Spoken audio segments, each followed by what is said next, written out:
மாறி மேல பாலியல் குற்றச்சாட்டு வழக்கு மேல இது வரைக்கும் நடவடிக்கை எடுக்கணும்னு ஒரு குற்றச்சாட்டு இருக்கு. அதுக்கு என்ன பதில் சொல்ல போறீங்க? அவங்க குற்றச்சாட்டை எப்படி சார் வச்சாங்க? அதை எனக்கு தெரியும். குற்றச்சாட்டு எப்படி வச்சாங்க? ஒரு கம்ப்ளைண்டாக கொடுக்கணும்ல.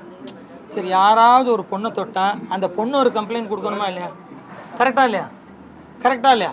இப்போ ஒரு பொண்ணு, அதாவது மாறி என்ன அவர் மேலே ஒரு குற்றச்சாட்டு இருக்குது, அதுவும் பாலியல் குற்றச்சாட்டுன்னு சொல்கிறாங்க. இப்போ நான் அதுக்கு பதில் கேட்குறேன். அவர் மேலே குற்றச்சாட்டு இருக்குன்னு ஒரு வாய்ஸ் நோட்டை வச்சு சொல்கிறாங்க.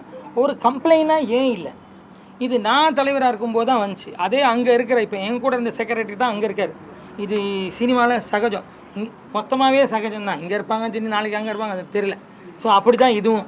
அந்த செக்ரட்டரி இப்போ அங்கே இருக்கார். அவர் தான் முதல்ல சொன்னார். அப்போ நான் என்ன சொன்னேன்? கம்ப்ளைண்டாக எனக்கு எடுத்துகிட்டு வந்து கொடு, இது உண்மைன்னா நானே தூக்கி வெளில அனுப்புகிறேன்னு. ஆச்சா ஒன்று. இப்போது இன்னொரு கூட நேற்று சொல்கிறாங்க, யாராவது ஒருத்தரை எனக்கு வந்து கம்ப்ளைண்ட் கொடுக்க சொல்லுங்கள், சங்கத்தில் வந்து ஒரு கம்ப்ளைண்ட் கொடுக்க சொல்லுங்கள், இல்லாத போதாவது வந்து ஒரு லெட்டரையாவது போட்டு போக சொல்லுங்கள். யாருன்னு அவங்கள வந்து நேரில் வந்து சொல்ல சொல்லுங்கள். நேரில் வந்து கம்ப்ளைண்ட் கொடுத்துன்னு, அதாவது ஒரு வாய்ஸ் நோட்டு பிடிக்கலன்னு. இப்போல்லாம் எப்படின்னா, இப்போல்லாம் எப்படி ஆயிடுச்சுன்னா, நல்லா பழகிறாங்க, நல்லா பேசுகிறாங்க, ஒன்றா தான் போகிறாங்க, ஒன்றா தான் சாப்பிட்றாங்க, எல்லாம் ஒன்றா தான் போகிறாங்க. ஒரு சண்டை வந்துட்டால் எல்கேஜி பசங்க மாதிரி, அன்றைக்கி நான் அதை கொடுத்தேனே நீ இப்படி பண்ணிட்டேன், இன்றைக்கி இதை கொடுத்தேன், அப்படி ஆகிட்டாங்க. இப்போ அன்றைக்கி நான் பண்ணல நீ பண்ணல, இப்போ எல்கேஜி மாதிரி ஆகிடுச்சு இப்போல்லாம். ஏன்னா அந்தளவுக்கு எல்லோரும் ஒரு இதுவாக இருக்காங்க. என்ன சொல்கிறதுன்னு எனக்கு புரியல. அப்போது நான் என்ன சொல்கிறேன், ஒரு கம்ப்ளைண்டாக கொடுங்க, ஆக்ஷன் எடுக்கலான்னு கேளுங்க. நான் ஒன்று சொல்லட்டுமா? இவங்க கிட்ட நான் என்ன சொல்லிட்டு இருக்கேன் கேளுங்க. இப்போ என்னப்பா சொல்லிட்டு இருக்கேன்?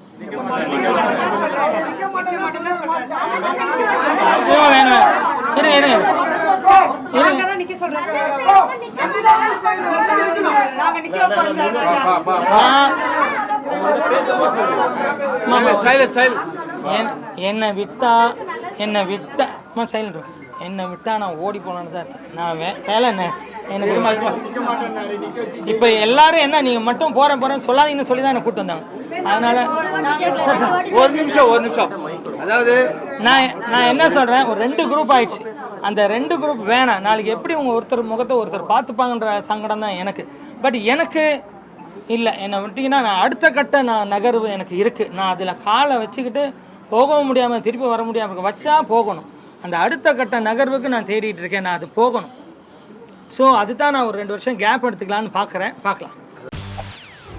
செய்திகளை உடனுக்குடன் தெரிந்து கொள்ள உடனே சப்ஸ்கிரைப் பண்ணுங்க.